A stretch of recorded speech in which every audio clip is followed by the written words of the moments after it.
চায়ের দোকানটা যদি আমার ওইরকম ইনকাম হয় তাহলে আমি একটা রেস্টুরেন্ট দেবো। ফ্যামিলি তো প্রথম রাজি হয় না আসলে। আমার যে টাকাটা আমি চাইলে এই টাকাটা দিয়ে আমার প্রায় এই দোকান দিতে আমার প্রায় 80-90 হাজার টাকা খরচ পড়ছে।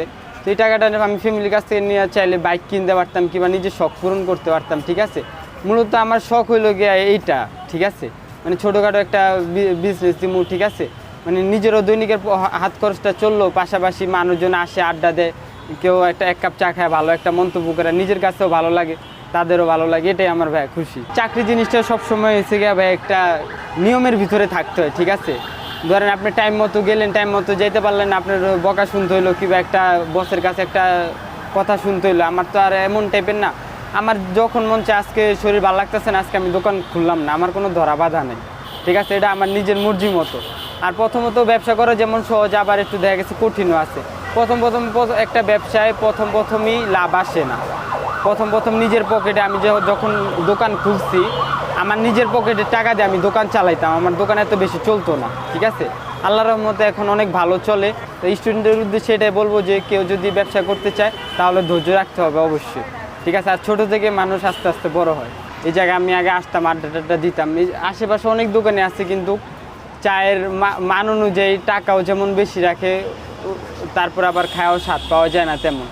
তো ওই হিসাবে আমি একটা উদ্যোগ নিচ্ছি। আমি স্টুডেন্ট, এমনি মূলত আমি পড়ালেখা করি, এর পাশাপাশি আমি মানে আমার পার্ট টাইম পড়ালেখার পাশে যেই টাইমটা থাকে ওই টাইমটা আমি এই দোকানে আসি, বসি, চা বিক্রি করি। আমার কাছে অনেক রকমের চা আছে, পোড়ারুটির চা, এটা কুষ্টিয়ার বিখ্যাত পোড়ারুটির চা।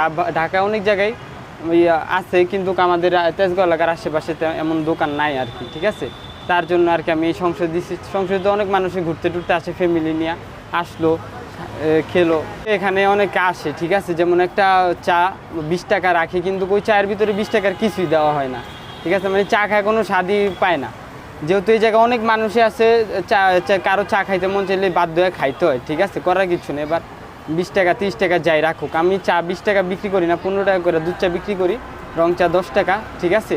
মানে আমার চায়ের স্বাদ অনুযায়ী দামটা আর কি, মানে পারফেক্ট যারাই খায় সবাই, মানে কেউ এখন পর্যন্ত রিপোর্ট দেয়নি, সবাই ভালো কথা বলছে যে ভাই আপনার দাম অনুযায়ী চাটা অনেক মজা হয়েছে। প্ল্যান আছে যে আস্তে আস্তে চায়ের দোকানটা যদি আমার ওইরকম ইনকাম হয় তাহলে আমি একটা রেস্টুরেন্ট দেবো, ঠিক আছে। একটা যদি ওই রেস্টুরেন্ট যদি একটু চলে তাহলে আরও 2-3টা রেস্টুরেন্ট দেবো। মানে আমার বাসা যেহেতু আশেপাশে, আমার বন্ধুরাও মাঝে মাঝে আসে, আড্ডা টাড্ডা দেয়, ওই হিসাবে দেখা গেছে আমি দোকান দিলাম, এই যে আমিও বসি, আমার বন্ধুরাও আসে, আশেপাশের মানুষজন আসে, চাটা খায়, একটা আনন্দ আর কি। আমার কথা হচ্ছে আমার ব্যবসাটা বড় জিনিসে সবাই যাতে আসে, একটু চা খায়, ভালোবাসা পায়, ঠিক আছে, এটাই আমার মূলত লক্ষ্য, ঠিক আছে। আমার টাকা কামার যেহেতু একটা ব্যবসা দিচ্ছে ওটা তো ঠিক আছে, কিন্তু আমারও যাতে লাভ হয়, তাদেরও যাতে বাজেটের ভিতরে থাকে, এই জিনিসটা আর কি আমি চাই। জায়গাটা হচ্ছে আপনার সংসদ ভবন, রাজধানী স্কুলের বিপরীত পাশে।